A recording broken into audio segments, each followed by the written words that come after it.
which is not an easy task. So with that, Maria, will you please call the roll? George Blumenthal. I saw George. I know he's on. I can't hear there. Oh, you're on mute, George. But I see you. Yes, Linda Boxer. Hi, thank you. Linda Boxer, Ken Burtis, Present. Deborah Deese, Anne Marie Dulege, Present. Isabel Duron, Here. Judy Gasson, David Higgins. Here, and can I just add thanks to Trisha and Doug and Gil for making this happen as well. Thank you, David. Steve Julesgaard, Here. Linda Malkas, Here. Dave Martin. I see you waving. Okay. Shlomo Melmed, Here. Lauren Miller, Here. Adriana Padilla, Joe Panetta, Here. Francisco Prieto, Here. Robert Quint, here. Al Rowlett, Here. Suzanne Sandmeyer, Jeff Sheehy, Here. Stewart, Here. Jonathan Thomas. JT. Here. Oh, Art Torres, Here. Christina Vori, Here. Diane Winokur. I saw Diane earlier. Let's see. Oh, there she is. You're on mute, Diane, but I see you, so I'm going to mark you down as present. Keith Yamamoto, Here. Doug Zadanis. Okay, thank you. Thank you, Maria. Proceed to the action items on today's agenda. Number 3 on it is consideration of existence of emergency situation. Emergency situation means any of the following is determined by a majority of the members of the ICOC. A, work stoppage or other activity that severely impairs public health or safety or both. B, crippling disaster that severely impairs public health or safety or both. As you know from past emergency sessions, we are required to vote on this item at the outset each time. So Maria, will you please call the roll? George Blumenthal. Do we need Yes, motion, James? We need a motion. Yeah. I so move. Second, Who is the second? Keith. Keith, thank you. George Blumenthal, Yes, Linda Boxer, Ken Burtis, Yes. Deborah Deese, Anne Marie Dulege, Yes. Isabel Duron, Yes. Judy Gasson, David Higgins, Yes. Steve Julesgaard, Yes. Linda Malkas, Yes. Dave Martin. Dave, I need to find you, and are you giving me a thumbs up somewhere? Dave Martin. Yes, thank you, Dave. Shlomo Melmed, Yes. Lauren Miller, Yes. Adriana Padilla, Joe Panetta, Yes. Francisco Prieto, Aye. Robert Quint, yes. Al Rowlett, Yes. Suzanne Sandmeyer, Jeff Sheehy, Yes. Stewart, Yes.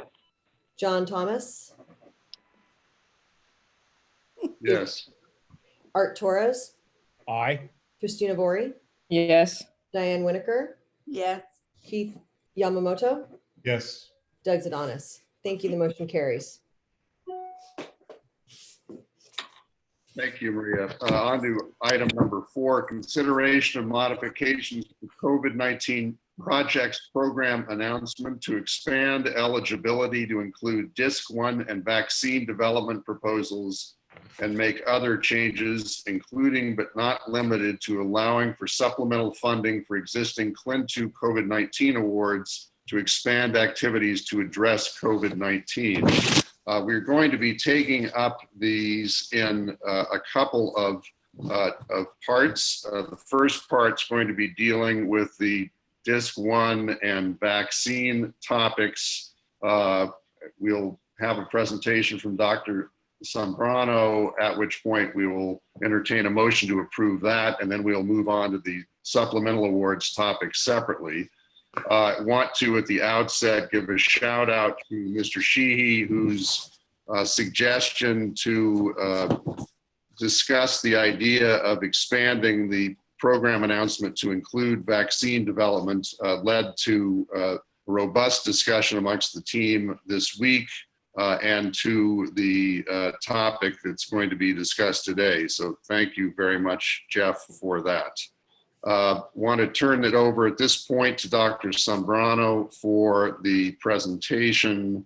The concept plan as revised is on our website, which you've all had a chance to look at. So Dr. Sombrano. Thank you, Mr. Chairman. Good morning, everyone.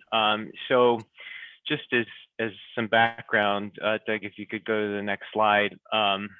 As we all know, this COVID-19 program was launched just about 2 months ago. So this was in late March that this was issued. And we took and opened up some of our partnering opportunities in order to facilitate it. And this included the board approving an allocation of $5 million in order to support the program. The next slide, please, Doug. As with any program that we launch, particularly one like this one where we're trying to move very quickly, we often will identify elements that could improve the process or make the program just more impactful in general. So as such, I'm going to go over some amendments that we are proposing for this concept that we think are going to be an improvement on it. Just very briefly, one is to increase the scope of early stage opportunities in the discovery and translational stage to include vaccine development as a potential vital research opportunity. Secondly, to include an opportunity for studies on novel ideas and biological mechanisms by opening the DISC-1 program announcement. Third, to include a requirement for outreach to underserved populations in all clinical trial proposals. This is something that we did for the convalescent plasma program, but I think that should be known as the Duran Amendment. I'm sorry?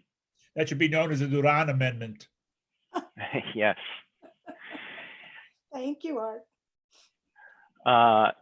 Fourth, we want to increase the award limit on the DIS2 projects and adjust some of the language on the 6-month deliverables. And then lastly, to allow supplemental funding for active COVID-19 clinical trials to expand their efforts. So let me start with one. Next slide, please. So the first is related to vaccine development. And so what we want to do is expand the eligibility of projects at the discovery and translational stage to include those that don't necessarily involve stem or progenitor cells. There are some vaccine projects that do, and so some of those have come in, but there are many that don't. And so just to avoid certainly some of the issues that we've had in terms of determining eligibility, but also just to expand it to include more interesting and novel opportunities, we wanted to allow vaccine projects to come in.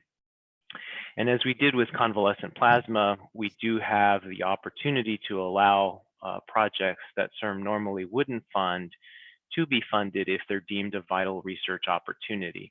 And so this is done both by the grants working group as well as by the board. And here, just by opening up and allowing such applications to come in. Now, if the board determines that vaccine development projects are a potential vital research opportunity, then what we would do is amend the program announcement to include those projects as eligible for funding. And then those would undergo a GWG review using the same process that we have done for the convalescent plasma or gene therapy applications that require that vital research opportunity vote. Next slide, please. And so just I want to say a couple of words as to why vaccine development may offer a potential vital research opportunity. We know that controlling this virus is going to be important, and the control of it will ultimately require development of immunity by a broad percentage of the population. The way of achieving that often is through effective vaccines. But of course, the development of such vaccine usually requires years to produce successfully. So we felt that supporting multiple efforts and trying novel approaches to vaccine development and getting some of those ideas going may increase the likelihood that we identify a successful vaccine in a shorter time span. And in addition, in California, we have a lot of good groups that have the innovative potential to come up with something that is new. And so we do want to leverage California scientific establishment towards those efforts if we can. The next slide, please. Okay, so that's the vaccine development. The second item is to open the Discovery One program announcement. And so the DISC One is an opportunity that offers funding for new ideas and for studying biological mechanisms. This is the earliest in our pipeline of projects that we fund. The award limit for this would be $150,000 with a maximum award duration of 12 months and a 6-month deliverable, which would be to either confirm or reject the hypothesis that they propose. So that's the second. Next slide, please. Thirdly, the outreach to underserved populations. And so as I mentioned earlier, this is something that we did for the convalescent plasma program, but we want to expand it broadly across all clinical trial proposals. And so what this would do is make it a requirement that all applicants will have a written plan in their application for how they will conduct outreach and include study participants by or from underserved and disproportionately affected populations. And we will also stress that such projects that have high quality plans would get priority. Next slide, please. Okay, and then we also wanted to make some adjustments to the DISC-2 and TRAN-1 requirements that are already within the concept. So the first is to increase the DISC-2 award limit to $250,000. It was previously $150,000. We wanted to make this adjustment in part to improve the likelihood that those that come in to develop a candidate are able to propose a feasible project. We have been getting a good number of proposals, but I think increasing the amount would allow them to propose something that is more likely to be feasible. It also allows for projects such as the vaccine development to take advantage of the larger amount in order to be successful. We also are adding some clarifying language just to make it clear that tool and technology development is also one of the goals of DISC-2. So in addition to developing therapeutic candidates, it has been unclear to some applicants whether or not tools and technologies can also be developed. And they can, so we're just clarifying the language on that. And then lastly, we want to adjust the 6-month deliverable for the TRAN-1 projects to complete their studies by the 6-month mark, but allow their pre-IND meeting to occur afterwards. Previously, we had as the 6-month deliverable that they conduct their pre-IND meeting, but what often happens is they need to be pretty much ready to go as they come in. So we want them to take full advantage of the 6 months to complete the studies they need, because often scheduling the pre-IND meeting may take a couple of months.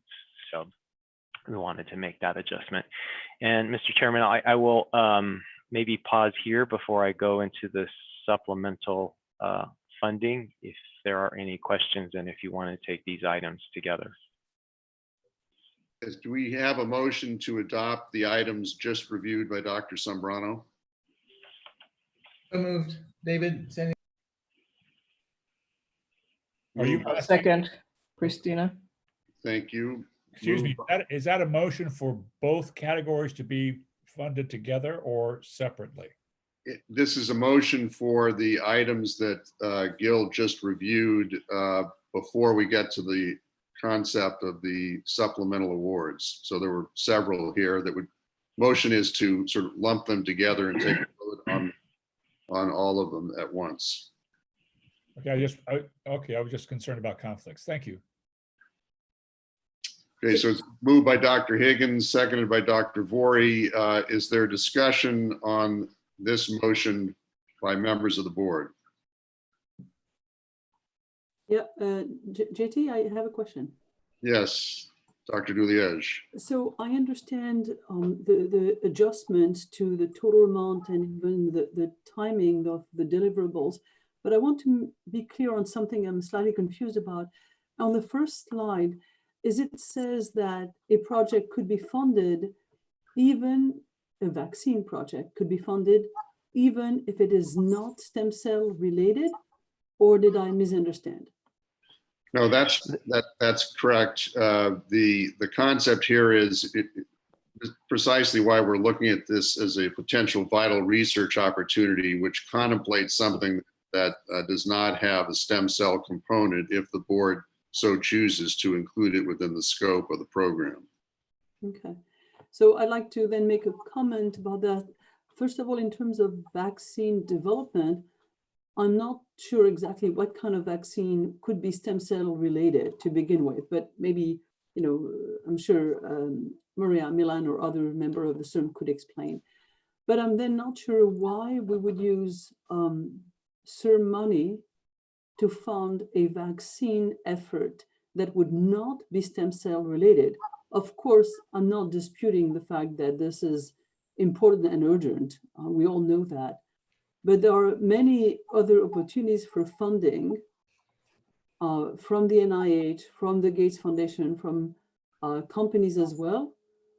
Why would we put stem cell related money into that pot when we're so limited in terms of money left to fund stem cell related projects in general? Maybe I'm missing a point. I'm just asking clarification. So I'll start on that, and perhaps Dr. Sembrano or anyone else who'd like to follow. So this is the third topic that we have taken up under the general area of vital research opportunities. The first having been gene therapies, the second convalescent plasma, this being the third. So the idea is that we feel like we want to be able to fund projects as part of this extraordinary worldwide effort that's going on here. And to the extent there are vaccine options that don't include stem cell elements, but that could be funded in the ranges that Dr. Sembrano has laid out. It was our feeling as the team that this is something that we should be looking at. There are actually some vaccine projects that do have stem cell elements. Dr. Sembrano referred to those in his presentation, but that's the general idea. We're going a little bit above and beyond here to try to help impact this effort that we are now a part of. Gil, would you want to add to that? Certainly, I can speak a little bit to projects that do involve stem cell that are focused on vaccine development. So some of those are platforms that are used that are stem cell based that may help identify vaccine candidates. We have gotten others that focus on progenitor cells. So they focus on stimulating T stem cell memory cells. And we've actually been looking at the argument, as some have presented, that targeting naive B cells and stimulating them would constitute or fit within our definition of a progenitor cell. So there are certainly ways in which some can argue that that vaccine development can involve stem or progenitor cells. But I think just to avoid getting into the nuances of that discussion, if we open it up as any vaccine development project, then that would allow us to consider any of them. So, Chief. whatever. Yes, Dr. Yamamoto. So I agree with Anne Marie's concerns. I think that they're really from two focal points. One is, as Gil just reminded us, there are vaccine approaches that can really use stem cells, progenitor cells to advantage. And those, of course, we should invite and support vigorously if the quality of the proposal is good. That really fits the main focus of what CIRM is about. But I think departing from that and simply saying, because vaccines are important, we'll just invite anybody with an idea for vaccine development to submit to this body for support. I'm not, in my view, I would question the justification for that. Anne Marie is right that there are many sources. The Congress already in the third emergency package, we're on the fifth right now, but in the third emergency package, specified 974 million, almost $1 billion, to 6 agencies of the NIH, specifically for COVID research. And that's just one agency that has done that. Other federal agencies and private agencies and foundations, as Anne-Marie already said, have also set aside funds. We at UCSF have set aside specific funds and actually just have awarded several $1 million of grants for COVID research. And we're certainly in no means alone in that. So I think that there's a clear understanding that this is urgent and important, and that it's being addressed, and that CIRM would be well advised to kind of stay in our lane, because there's important work to be done across the board with stem cells. To the extent that vaccine development can be part of that, that's great. But I think that we should kind of be loyal to the focus. JT, Mr. Sheehy has his hand up. Mr. Sheehy. Thank you, JT. So I guess my question, it almost seems like that the argument's being made against doing anything in COVID. If you look at the products that are most effective against infectious diseases, they're vaccines and antivirals. The one clinical program that we're doing is not in scope, the biggest clinical program, right? And then we have one that really is addressing something that happens, right, post-infection, a complication, which is what the other one we did was for mesenchymal stem cells, which is for ARDS. But to me, if we want to do something about COVID, we should focus at least somewhat on the products that are useful against infectious diseases, which are vaccines and antivirals. To the degree that we force applicants to kind of fit in a stem cell, to try to tailor their projects in order to satisfy a stem cell requirement, we are making it a challenge for us to effectively address COVID. I understood the desire of this board is to significantly try to do something about COVID. And vaccine development, we've had some projects come in, they didn't reach the funding level, and there are a number of reasons why that's so, but the idea that we might hit upon something that's novel and something that is truly innovative is something that something that's extremely high risk is something that to me seems to be valuable if we're going to be in the COVID space. But I do take people's points that money is being poured into COVID research from all corners. And so to me, it seems like you're really asking about what is the purpose of doing a COVID RFA to begin with, and that there's all this money out there, right? That doesn't require, I mean, why we have an advantage because we fund stem cells when, you know, stem cells are not necessarily the best product, the best technology to develop a vaccine or the best technology for an antiviral. It kind of questions why we're doing this in the first place. And either we go in and we try to target the products that are most effective in dealing with this infectious disease, or we continue to kind of work around the edges. And so I'm agnostic, but it seems to me if we're going to be in the field, you know, vaccines are a great place to be.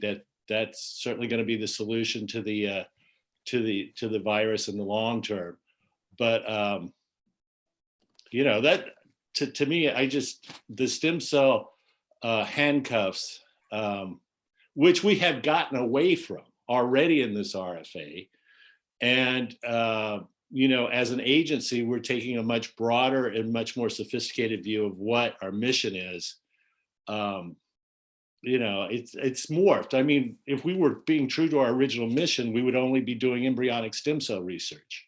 So if that's the argument, that's what the voters asked us to do in 2004. So, you know, it just depends how pure you want to be. JT? Yes, Dr. Melman. Yeah, I would support Anna Marie and Keith. I too, clearly all of us recognize the imperative of COVID research. I have two extra, I don't want to repeat what they said because they said it so articulately, and I agree with those sentiments. However, I would add two thoughts. One is that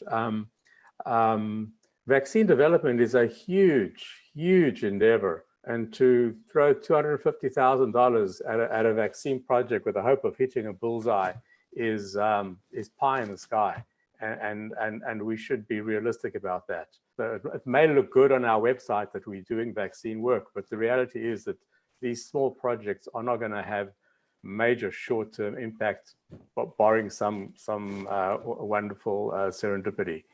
And to come back to the original trust of the voters of California in CIRM, I really do think that we are deviating from our mission. And I would not like to dilute our impact, which is so necessary and so vital. And by getting caught up in this process, I believe that we're vulnerable to being accused of diluting our mission.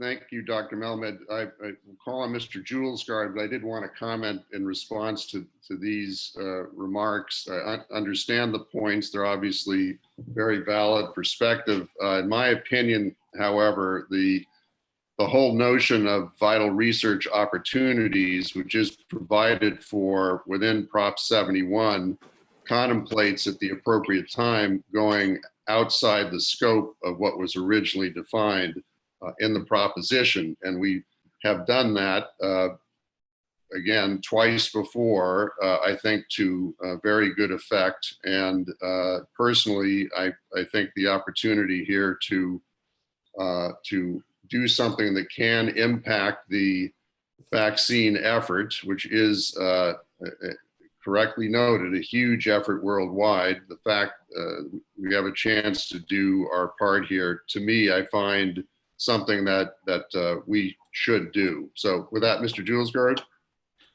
Yeah, so 4 quick points.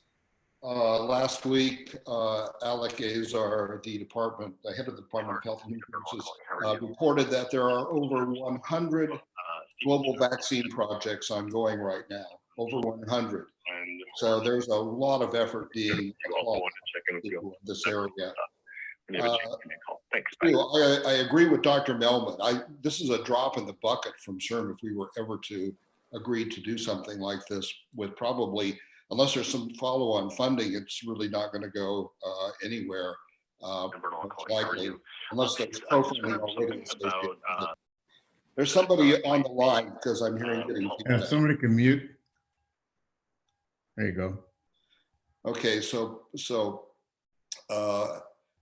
point 3 is that the way we got started down this path in COVID was that we actually wanted to use the tools of regenerative medicine to see if we could find something that would work in that area. And our concern was that nobody necessarily would be funding that sort of thing. And then we kind of got off onto the area of convalescent therapy, and that came about because we got approached by an investigator from the City of Hope who had a project ready to go for convalescent plasma therapy. And that got to be the center point of expanding our efforts beyond regenerative medicine. And, you know, at the time I was a little uncertain that that was the right thing to do, but I did vote in favor of it, I will admit that. I think at this point, and I'm just lining up with Drs. Duliege, Yamamoto, and Melwood, I think we're just getting way off course here.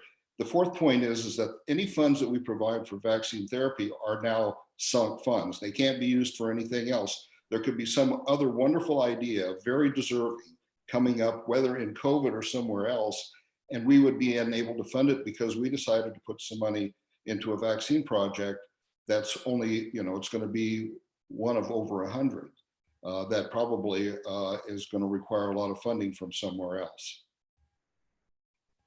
So in that regard, I move to amend this proposal to withdraw the approval of the vaccine component of it. Second. Okay, it's been moved and seconded that we amend the proposal to remove the vaccine topic as one for approval. Is there further discussion by members of the board? Who was the first in the, well, I know Steve first. Who seconded the motion? I'm sorry. Me, George. Thank you. We have further discussion by members of the board on this amendment. This is Christina. I understand all the viewpoints and fully, you know, recognize the amazing amount of effort already going on the vaccine development. Now this is maybe deviating too far off. I'm not particularly impressed by many of the ongoing vaccine efforts. I think they are sort of obvious approaches one would take in trying to come up with neutralizing antibodies against the spike protein, and there's literature coming out really actually by CERM grantees or individuals who work in the stem cell space, especially as it comes to, you know, memory T cells, looking at CD4, CD8 cells and response in those who have survived COVID-19 infection. And I think somewhat of a different picture is emerging as to what type of a vaccine actually probably would be most effective. And I'm a little worried that when there's a big disconnect in the vaccine development and understanding the T cell biology of COVID-19 infection, that we are sort of missing an opportunity where individuals who have expertise in the space of CERM-funded research, especially in the stem cell space in the hematopoietic system, that we could actually make a distinct and different contribution that could lead to vaccine development down the road. So I don't actually object the adjustment that's proposed, nor the original version. I understand the intent, but just wanted to make this point that this is not all about just mRNA delivery and scaling things very fast to phase two trials. I think there are lots of things that scientists in California could contribute to the vaccine development. Understanding, of course, that hopefully, if not CERM, then maybe NIH picks up the tab. Thanks. I see Dr. Yamamoto got your hand up again. Yes, so I don't differ from that view, and I think that it actually aligns with what others have said in that we know, and we heard again from Gil this morning, that there are opportunities in vaccine development that employ stem cell technologies, stem cells themselves, various progenitor cells in the immune system, but not actually only in the immune system. And I think a vigorous call from CERM for those who wish to engage in vaccine development efforts that use stem cells or progenitor cells in the course of that effort, it could put the kind of focus that we're talking about that aligns with the mission of CERM.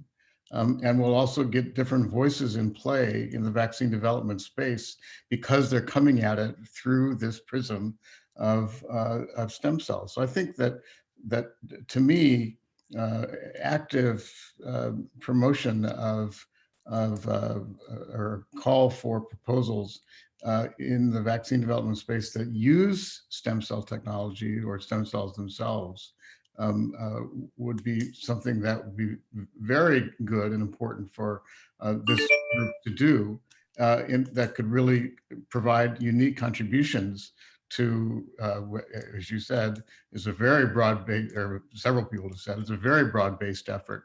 Of course, some of the stuff is not good, but there are novel approaches being taken, and one of the ways that CERM could contribute to that spectrum of approaches that's going to be necessary, as Steve said, to get something successful, would be to say, you know, we have expertise in thinking through about biological problems through this prism, and there could be real advantages to being able to develop a vaccine in that way.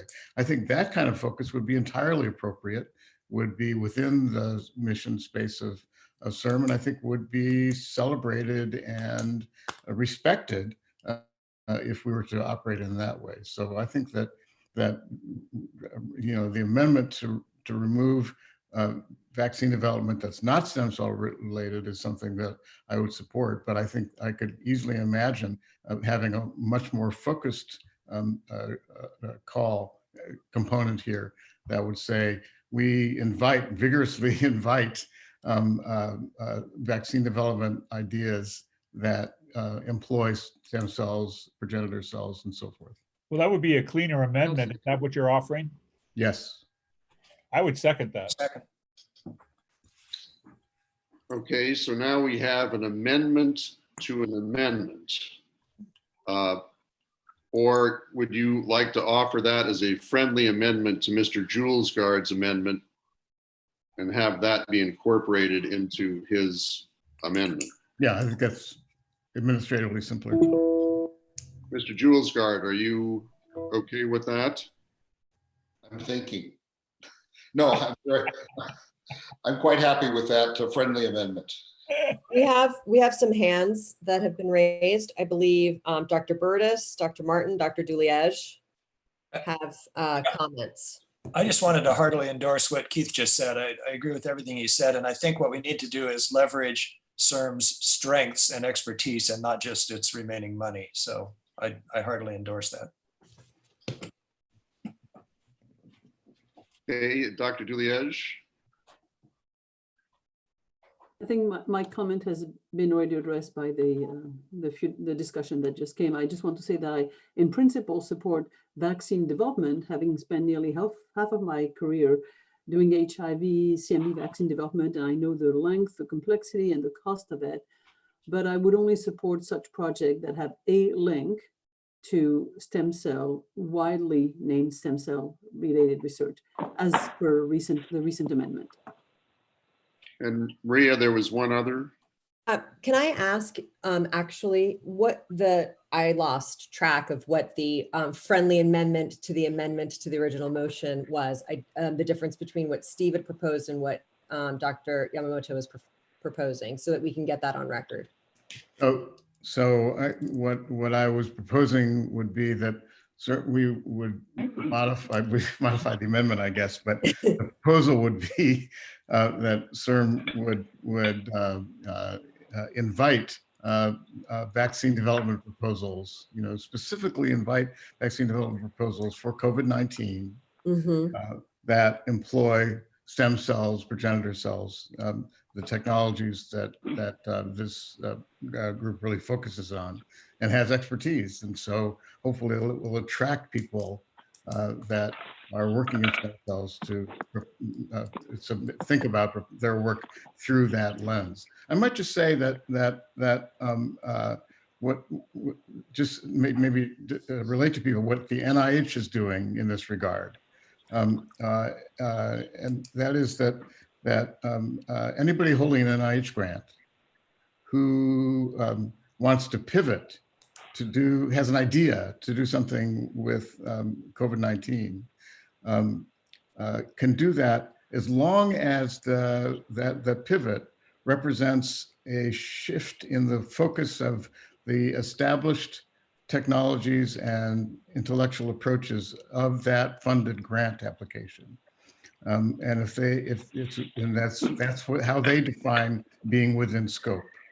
And so if that's done, if you have an idea for how some molecular biological process that you are exploring can be used to advantage to shift over to focusing on COVID-19 or SARS-CoV-2 biology, then that will be regarded as in scope, and you can use your grant money in that way.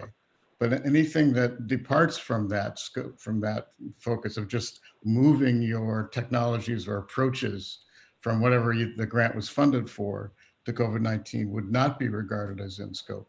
This is exactly what we're talking about here, and that is to say, CERM supports work that focuses on stem cells. If you have an idea of using stem cells to develop a COVID-19 vaccine, that's actually within scope, and we invite it and encourage it, and we'll be able to support that kind of work. So I think this aligns very well with the way that NIH is thinking about this. And your amendment parliamentarily refers to the original motion that was proposed to us by Gilbert, and that is increased scope of early stage opportunities, disc and tran, to include vaccine development. And that's where your amendment would fit in. That's the right. Original language. Yes. Right. Thanks, sir. Mr. Harrison, I have a question. So We have a couple more. We have two more comments, JT, just from Dave Martin and Oz Stewart. Okay. Well, before we get to those, just a question. The Prop 71, as it is, allows for applications that are stem cell related in the vaccine space, as evidenced by the fact that we've already had a couple of proposals that have come in that have been vaccine oriented. So given that, Mr. Harrison, do we need this amendment? Well, you need the amendment to limit the scope of the proposal to vaccine proposals that have a stem cell or progenitor cell component. I don't think you would need to amend the concept plan, because as it stands now, I think those projects would be eligible. Correct. But as the motion on the table would expand that, you need to either remove that component entirely or limit it as Dr. Yamamoto proposed. Agreed. Thank you. Okay, additional comments again, Maria? Oz has his hand up. I think Dave put his down. So I think it's just Oz.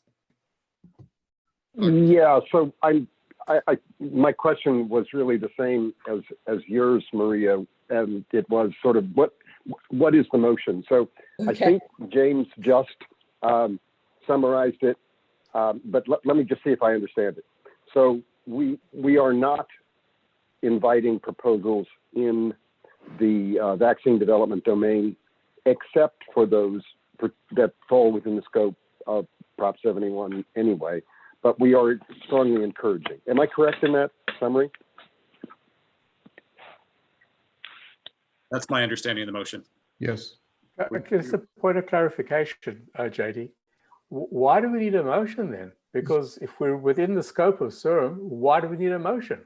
Well, so my question was about Dr. Yamamoto's amendment to the amendment. I think we do need there's a sentiment to not consider vaccine development as a vital research opportunity that would not contemplate a stem cell component. The original motion was, I think Mr. Julesgaard's motion was to remove that from the list of things that we're considering for approval.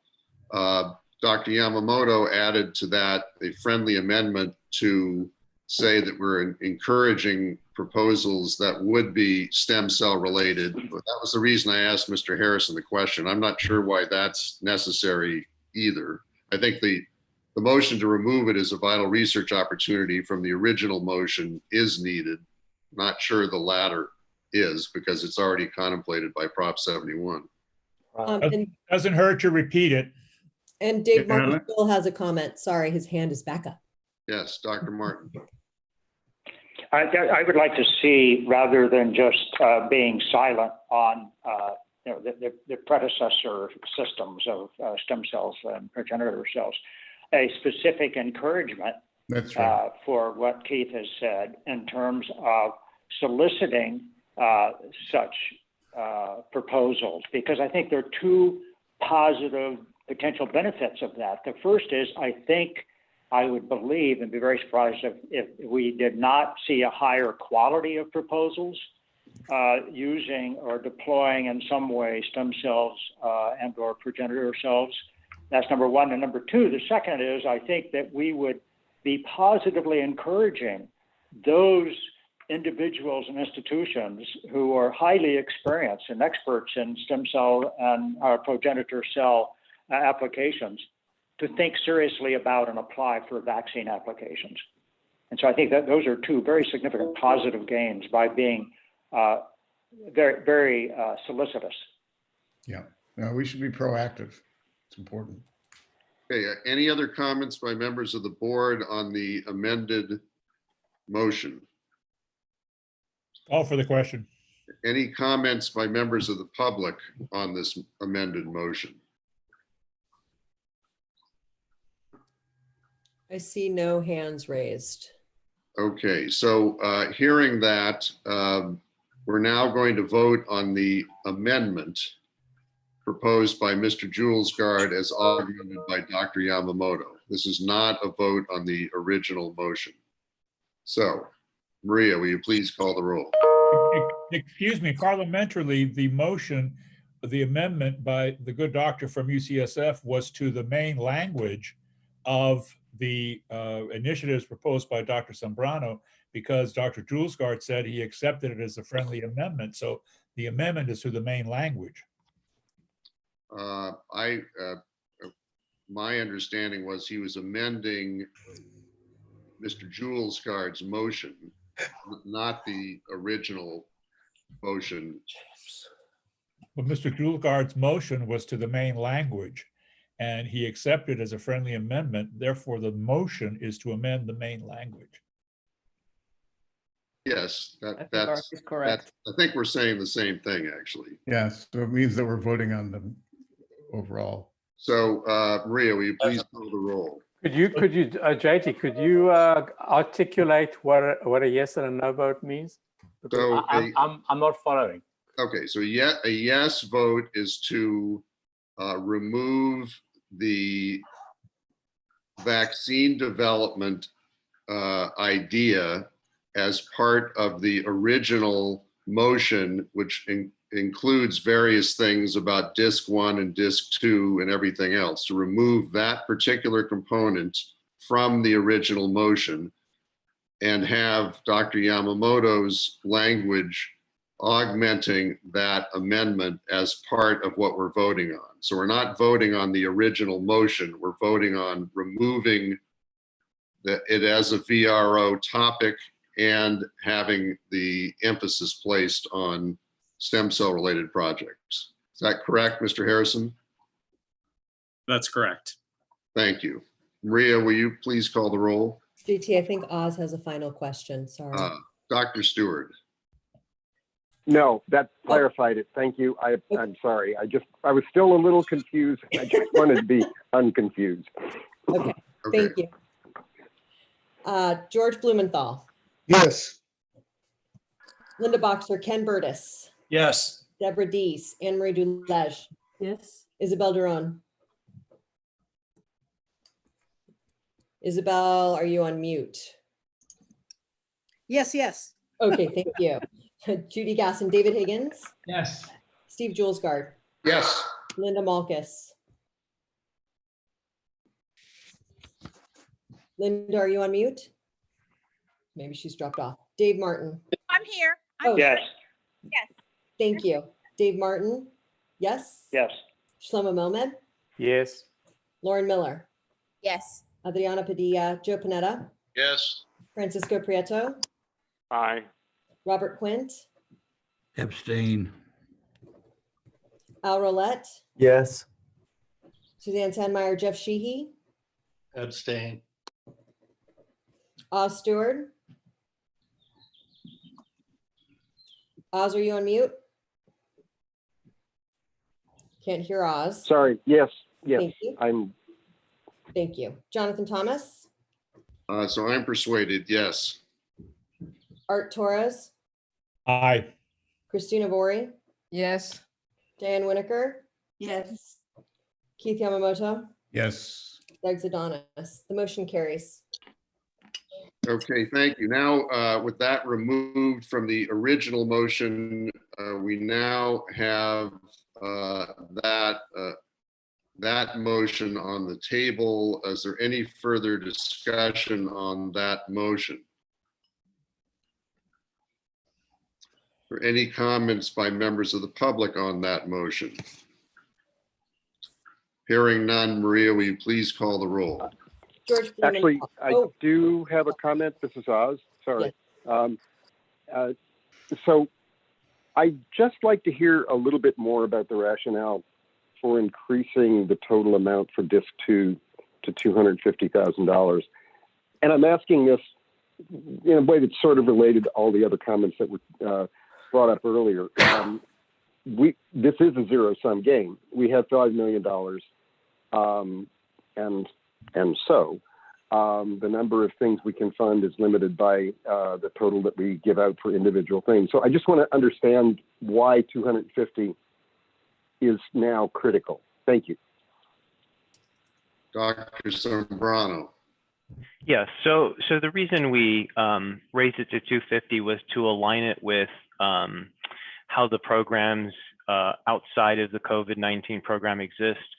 So for Disc 2, we allow therapeutic development, which usually has a greater dollar amount, recognizing that therapeutics will typically take more funds to develop than, say, a tool or a diagnostic and so on.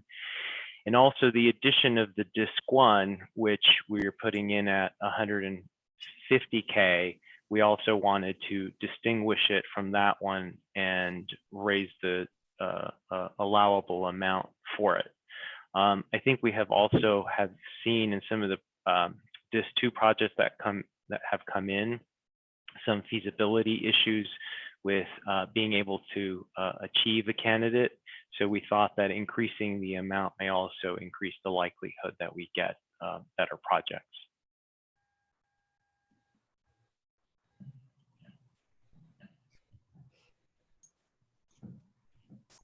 Oz, do you have a follow-up question? No follow-up question. I guess I'm still not quite convinced. And again, it's because there is a lot of money out there from other sources. And we have an exceedingly small amount of money to use for this whole COVID initiative.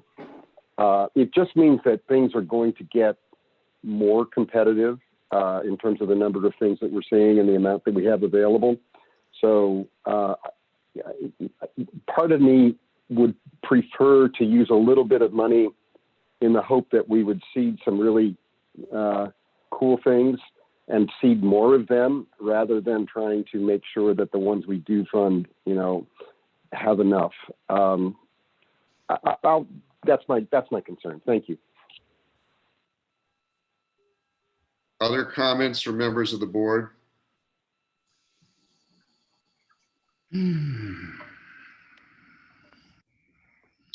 Comments by members of the public?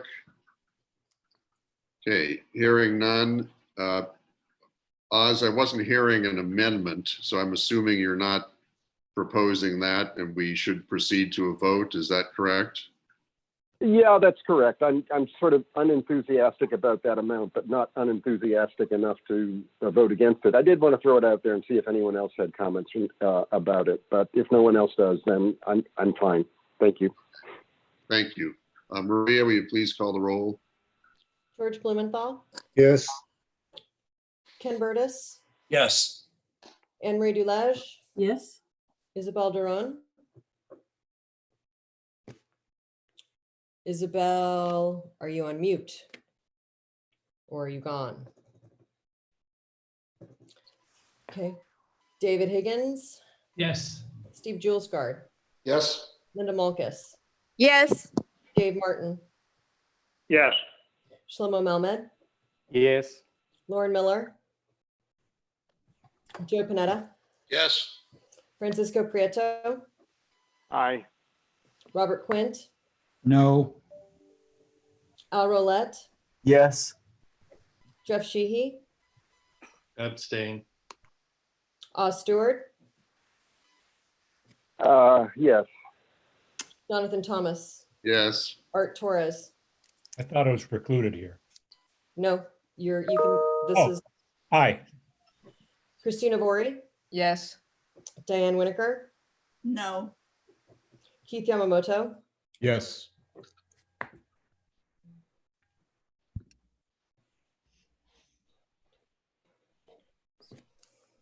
Maria, it's Isabel here in case I missed the vote. Oh, okay. How did? Yes. Yes. Great. Motion carries. Okay, thank you, Maria. There is one other topic in There the, are two topics that Okay. still need to be taken up, and it is afternoon. So I'm hoping we're a couple people short possibly. So I'm hoping everyone can stay on for another 15-20 minutes. That's possible. Boy. right, there is one other topic in Dr. Sombrano's presentation, plus an additional ministerial topic to take up. And then we'll be through the agenda. So if everybody will bear with us, I would appreciate it. Dr. Sombrano, can you continue on the notion of the supplemental awards? Sure. If I could have the next slide, please. So very quickly, this is a proposal to use up to $1 million from the program allocation, from the $5 million that were allocated, to allow for supplemental funding of active COVID-19 clinical stage awards that expand their efforts.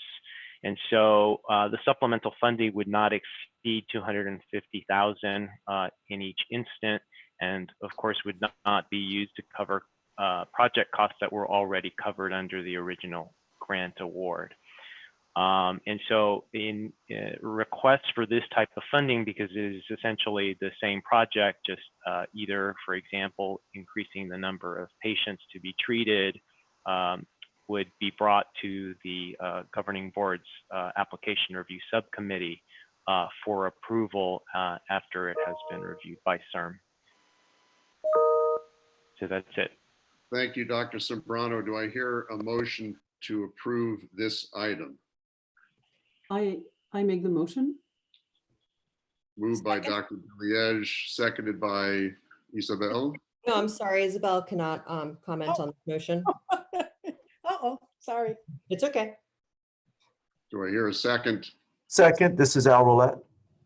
Thank you very much, Mr. Rowlett. There further discussion by members of the board?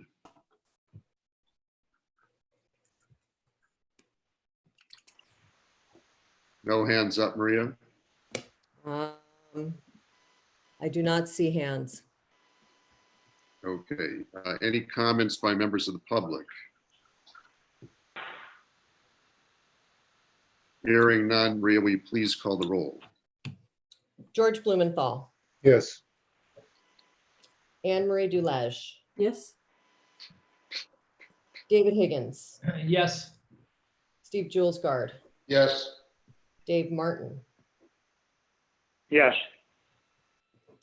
Lauren Miller, Joe Panetta, Yes. Francisco Prieto, Aye. Robert Quint, Abstain. Al Rowlett, Yes. Jeff Sheehy, Yes. Jonathan Thomas, Yes. Christina Vori. I'm not in conflict. Okay, yes. No. Diane Winokur. Yes.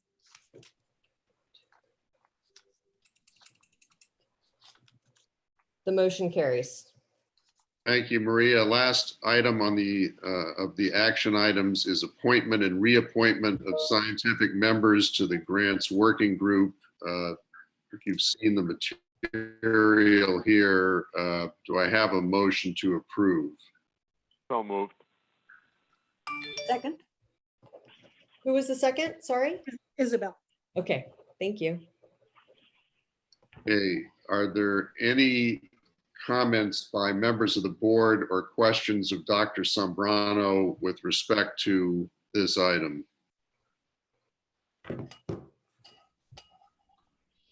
Hearing none, any comments by members of the public on this item?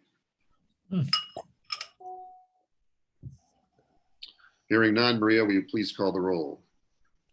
George Blumenthal, Yes. Linda Boxer, Ken Burtis, Yes. Deborah Dees, Anne Marie Dulege, Yes. Isabel Drone, Yes. Judy Gasson, David Higgins, Yes. Steve Julesgard, Yes. Linda Malkas, Dave Martin, Yes. Shlomo Melmed, Yes. Lauren Miller, Adriana Padilla, Joe Panetta, Yes. Francisco Prieto, Aye. Robert Quint, Yes. Al Rowlett, Yes. Suzanne Sandmeyer, Jeff Sheehy, Yes. Oz Stewart, Yes. Jonathan Thomas, Yes. Art Torres, Aye. Christina Vori, Yes. Diane Winokur, Yes. Keith Yamamoto. He's not on. Doug Zadanis. Okay, 1, 2, 3, 4, 5, 6. The motion carries. Maria, Thank this you. is Beth. Who is the maker of that motion, please? It was Francisco Prieto and Isabel was the second. Good, thank you. And thank you, Beth, for all your exceptional work. Thank you. We're now at a discussion item, the time of the agenda for members of the public to comment on any topic of interest. Are there any public comments at this time? Hearing none, that concludes today's agenda. I want to reiterate, Dr. Higgins at the outset gave the message I was going to give at the very tail end, which was to thank Doug and Tricia for their hard work in pulling this all together, in addition to Maria, and another great thanks to Dr. Sombrano for his work and his team's work pulling together the presentation for today's meeting. With that, everybody continue. Whoa. A fond farewell to Dr. Burtis. This is his last meeting. No, his No. last meeting is in June. Oh, Oh, try to push Oh, you out. the bar too quick, Art. I know you're trying to push him out, Art, but he's still got another meeting. No, I'm sure we'll be working together in my other capacity very I'll shortly. see you in June. You got it. All right, thanks, everybody. Please continue, you and your families, to stay safe and healthy, and we will talk to you next week. And I love Dr. Prieto's mask. Thanks, everyone. thank I'm at work. Okay. Bye. Thank you. Mhm.